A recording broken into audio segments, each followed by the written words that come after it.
I never thought I'd find myself digging through a dumpster in my baby shower dress. But there I was, mascara streaking down my face as I tried to salvage what remained of the gifts my friends and family had so lovingly chosen for my unborn daughter. The silk of my maternity dress was probably ruined, and my 7-month pregnant belly made the task nearly impossible. But I refused to let Margaret Wilson win. Not this time. The day had started perfectly. My best friend Kate had transformed her backyard into a magical garden party, with soft pink and gold decorations floating in the gentle spring breeze. Everyone I loved was there, except for my mother-in-law, Margaret, who had claimed she had an emergency board meeting at Wilson Pharmaceuticals, the company she'd helped build with my late father-in-law. "Don't let her absence ruin your day," my husband Thomas whispered, squeezing my hand. We knew she wouldn't come around easily. I should have known her sudden appearance 2 hours into the party was too good to be true. Margaret Wilson didn't do casual drop-ins, and she certainly didn't do anything without a carefully calculated purpose. "Oh, how quaint," she said, surveying the decorations with the same expression she'd wear examining something stuck to her designer heel.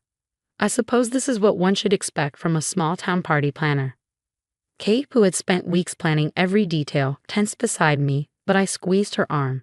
After 3 years of marriage to Thomas, I was used to Margaret's thinly veiled insults. The afternoon actually went surprisingly well. Margaret sat in her corner, barely touching her cake, making occasional passive-aggressive comments about modern mothers who insisted on working instead of staying home. I let it all roll off my back, too happy about the generous gifts and the love surrounding us to let her dim my joy. It wasn't until most guests had left that everything fell apart. I was inside helping Kate pack up some leftover cake when we heard a commotion from the backyard. By the time we rushed out, Margaret was standing by the gift table, now completely empty, dusting off her hands. "What did you do?" I asked, though the open lid of the large dumpster in the alley behind Kate's house told me everything I needed to know. "What needed to be done?" Margaret replied, her voice cold as ice. "You don't deserve any of this, you gold-digging little opportunist.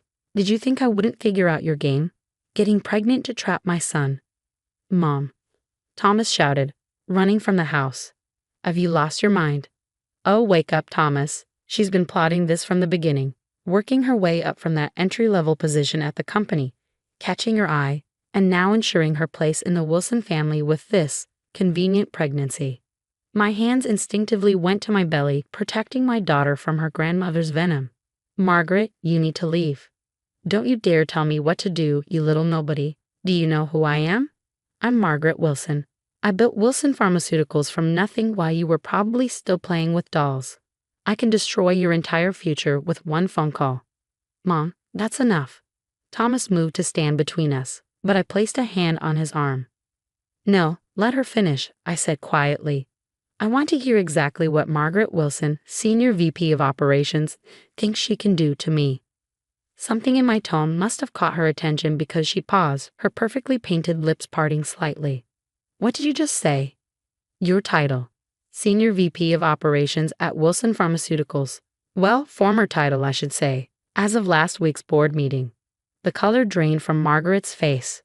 "What are you talking about? There was no board meeting last week." "Actually, there was. A private emergency session. You weren't invited because you were the topic of discussion."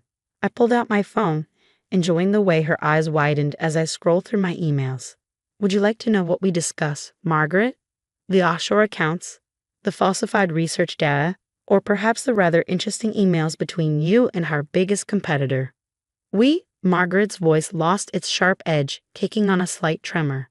"What do you mean, we?" Thomas took my hand, and I drew strength from his presence. "Remember that nobody from the legal department you never bothered to learn about.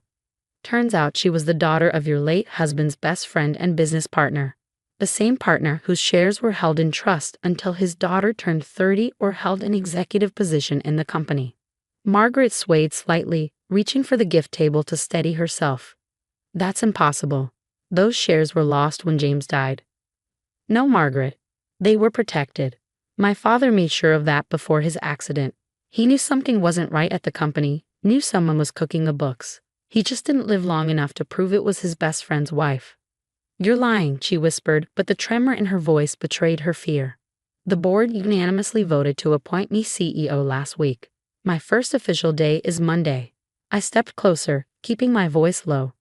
I spent 3 years working my way up from that entry-level position, learning every aspect of the company my father helped build, watching you undermine and belittle everyone around you.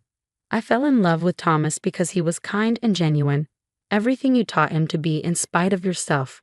And this baby. I touched my belly again. She's a blessing we both wanted, though I'm not surprised you think love and family are just bargaining chips. Thomas, Margaret turned to her son, desperation creeping into her voice. You can't let her do this. This is our legacy, our family's company. No, Mom, Thomas said firmly.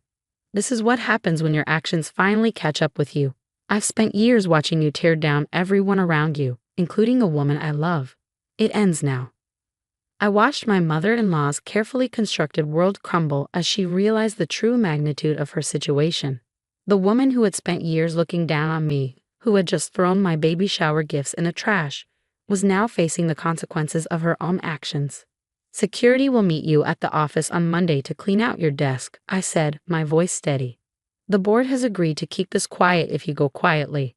Make a scene, and the SEC gets an anonymous tip about those offshore accounts. Your choice, Margaret. She stared at me for a long moment, her perfectly made-up face crumbling like her empire. Without another word, she turned and fled to her luxury car, leaving only the echo of her designer heels on the pavement. As her car screeched away, Thomas pulled me close. I'm so sorry about the gifts. They're just things, I said, leaning into his embrace. But your mother just gave our daughter something far more valuable, a lesson in consequences. Kate, who had witnessed the entire exchange in shocked silence, finally spoke up. So, should I order another cake to celebrate the new CEO? We all laughed, the tension breaking like a summer storm. As Thomas and Kate went to rescue what gifts they could from the dumpster, I rubbed my belly gently. Don't worry, little one, I whispered. Mommy's just getting started. The following Monday morning, I walked into Wilson Pharmaceuticals wearing my most confident maternity business suit and carrying the weight of 3 generations of company history on my shoulders. The security team had already been briefed, and Margaret's office was sealed, though according to the weekend logs, she tried to access the building 3 times since our confrontation at the baby shower. Good morning, Mrs. Wilson. The receptionist, Janet, greeted me with a mix of uncertainty and curiosity. For 3 years, she'd known me as the quiet lawyer from legal who married the owner's son. Now, I was her boss. Please call me Victoria. I smiled, trying to ease her obvious nervousness. Has Margaret been in? Janet's eyes widened. She's in the conference room. Called an emergency meeting of the department heads. Said it was about a hostile takeover attempt. Perfect. Margaret was playing right into my hands. I could hear her voice before I even reached the conference room. That familiar condescending tone that had terrorized employees for decades. This is clearly a manipulation of company bylaws. Some little girl thinks she can walk in here, and I pushed open the door and the room fell silent. Margaret stood at the head of the table, her perfectly manicured hands gripping a stack of hastily printed documents. Around the table sat a dozen department heads, looking increasingly uncomfortable. Please don't stop on my account, I said calmly, walking to the opposite end of the table. You were saying something about manipulation. Margaret's face flushed red. Security, remove this woman immediately. Nobody moved. The head of security, Mr. Rodriguez, who had worked for the company for 25 years, simply folded his hands on the table and waited. I believe, I continued, pulling out my own folder, you were about to discuss a hostile takeover, though I prefer to call it a long overdue course correction. I distributed copies of my documentation to everyone present. You'll find here copies of the board's unanimous decision, along with a summary of the evidence that led to that decision. The room filled with the sound of rustling papers and sharp intakes of breath as people began reading. Margaret's face grew paler with each passing second. This is slander, she hissed. I'll sue you for defamation. Actually, said Gloria from finance, looking up from the documents with wide eyes. These transaction records match the discrepancies I've been trying to report for years. The ones you told me to forget about if I wanted to keep my job. Other department heads began nodding, years of suppressed concerns and ignored warnings finally finding validation. You're all going to listen to her. Margaret's voice rose hysterically. I built this company. While she was in diapers, I was turning Wilson Pharmaceuticals into what it is today. No, Margaret, I corrected quietly. You married into this company. My father and your late husband built it. You just took advantage of their trust. Your father, she spat the word like poison, was a fool who couldn't see the bigger picture. Always worried about ethics and proper protocols when we could have been making millions more. The room fell deadly silent. In her rage, Margaret had finally revealed her true colors to her loyal employees. Those ethics you despise? I placed my hands on my pregnant belly. They're why we're one of the most trusted names in pharmaceuticals. They're why doctors recommend our medications, why patients trust us with their lives. And they're why, when the board saw evidence of your creative accounting and compromised research data, they acted immediately. You bitch, Margaret whispered, her carefully maintained facade cracking completely. You planned this all along, getting close to Thomas, worming your way into my family. Actually, Thomas's voice came from the doorway, making everyone turn. Victoria never told me about any of this until last week. She wanted to succeed on her own merits, not because of our relationship. Unlike you, Mother, she understands the value of hard work and integrity. Margaret's legs seemed to give out, and she sank into her chair. Thomas, please. Security will escort you out now, I said firmly. Your personal belongings will be shipped to your home. Your company car has already been retrieved, and your access cards are deactivated. If you leave quietly, we'll honor our agreement to keep this internal. Make another scene, and the press gets copies of everything in those folders. Mr. Rodriguez stood, gesturing politely toward the door. Margaret looked around the room one last time, searching for an ally, but found only turned faces and years of resentment in the eyes of those she terrorized. As she was led out, I addressed the remaining executives. I understand this is a lot to process. You've all worked under Margaret's unique management style for years. That changes today. I'll be meeting with each of you individually this week to discuss your departments, your concerns, and your ideas for the future. Wilson Pharmaceuticals was built on innovation and integrity. It's time we return to those roots. The relief in the room was palpable. As the meeting dispersed, Gloria lingered behind. Mrs. Will, Victoria, she started hesitantly. Those discrepancies I mentioned, there's more. A lot more. I've been keeping detailed records, just in case. I smiled warmly. I'd love to see them, Gloria, and I think it's time you had that promotion Margaret kept denying you. Later that evening, as Thomas and I were leaving the office, Janet rushed up with a small package. This was delivered for you earlier. It's from Mrs. Wilson, the older Mrs. Wilson, I mean. Inside was a single baby onesie with the Wilson Pharmaceuticals logo and a note. You may have won the company, but you'll never be a real Wilson. Thomas tried to take the note, but I held on to it, laughing softly. What's funny? He asked, concerned. Your mother still doesn't get it, I said, rubbing my belly. I never wanted to be a Wilson. I wanted to honor my father's legacy, protect the company he helped build, and create something better for our daughter. And now, I smiled, feeling our baby kick. Now we can do exactly that. As we walked to our car, I couldn't help but think about how differently this could have played out if Margaret had just been kind, if she'd seen me as family instead of a threat. But some people are so focused on protecting their power that they never see the real treasure right in front of them. Ready to go home, CEO? Thomas asked, opening my car door. Actually, I said, let's stop by the store. I think it's time we start buying some new baby shower gifts, ones that won't end up in a dumpster. 6 months after Margaret's dramatic exit from Wilson Pharmaceuticals, I sat in my office, the same one she'd once occupied, reviewing quarterly reports while my 3-month-old daughter, Emma, slept peacefully in her bassinet beside my desk. The company had not only survived the transition but was thriving. Employee satisfaction was up, turnover was down, and our new ethical research protocols were attracting top talent from across the industry.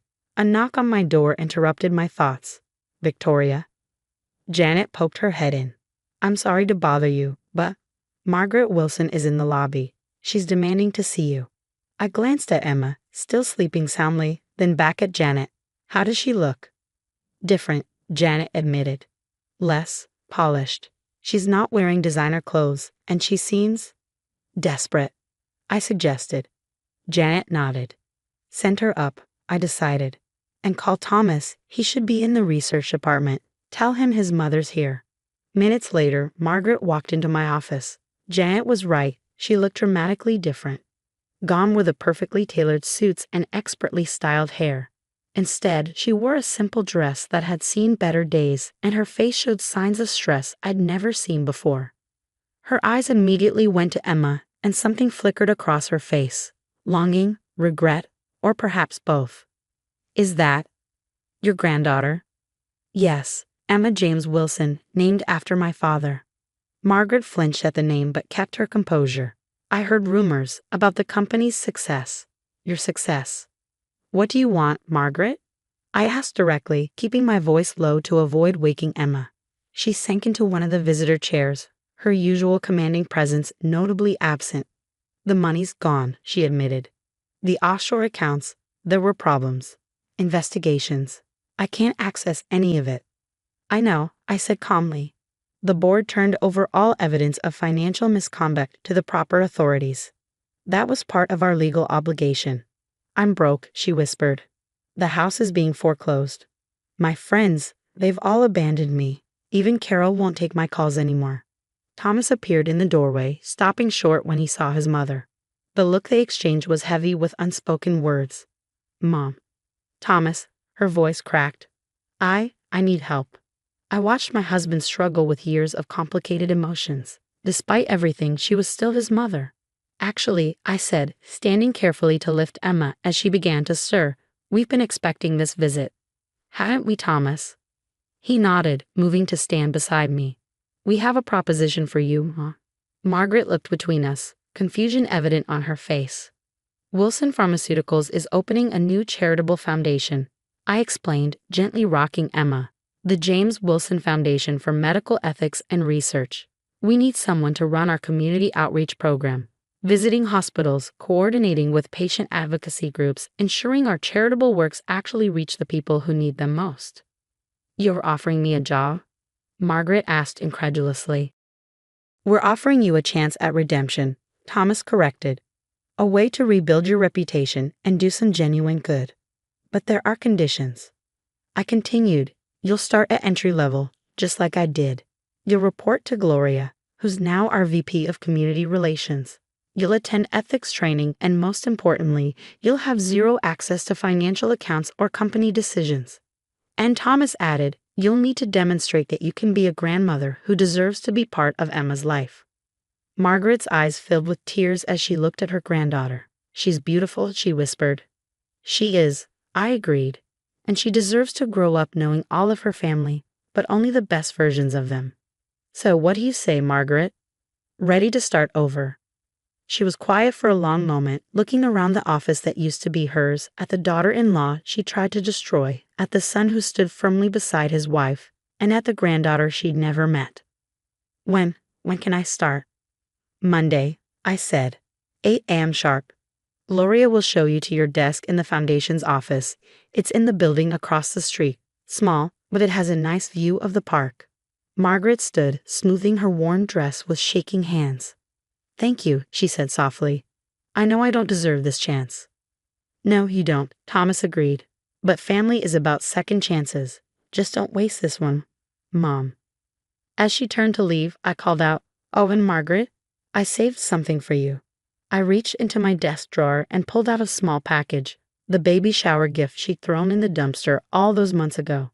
She opened it carefully, revealing a silver picture frame engraved with the words "Family is love's greatest gift." Consider it your welcome gift, I said. We'll have a new family photo taken for it once you've earned your place in the picture. Margaret clutched the empty frame to her chest, nodded once, and left the office quietly, a far cry from her dramatic exit 6 months ago.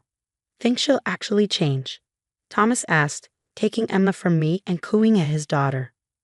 I watched through the window as Margaret crossed the street to her new office building, head held high despite her circumstances. I don't know, I admitted.